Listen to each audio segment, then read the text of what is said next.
Welcome to DICloak.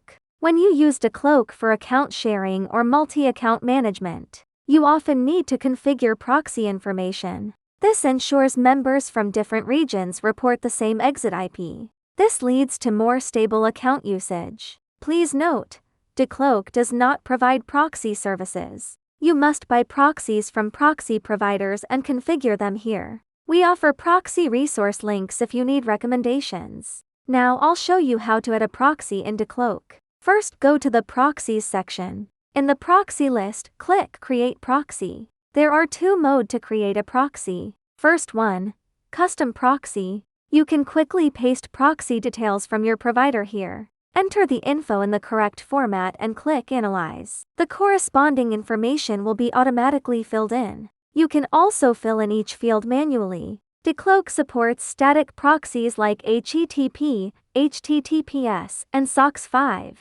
Dynamic proxies like IPFLY, 922S5, IPROIL, and NetNut. Using SOCKS 5 as an example, after filling in all details, you can select or create a proxy group for better organization. Add a remark if needed. Select an IP lookup channel. Click Checking Proxy to check the connection. If it works, click Confirm to add it to the list.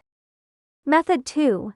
Create via API extraction. Select your provider, proxy group, type, and extraction method. Enter the API URL from your provider and check the IP info. Click Confirm to save it to the list.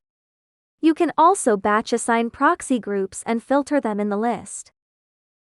Next, go to Profiles to configure a proxy for a profile. Choose a saved proxy or randomly pick an unused one from a group. Click Confirm to save the configuration. That's how you create a proxy and assign it to a profile in DICloak. Check the video below for a tutorial on batch proxy operations. For more questions, contact DICloak technical support.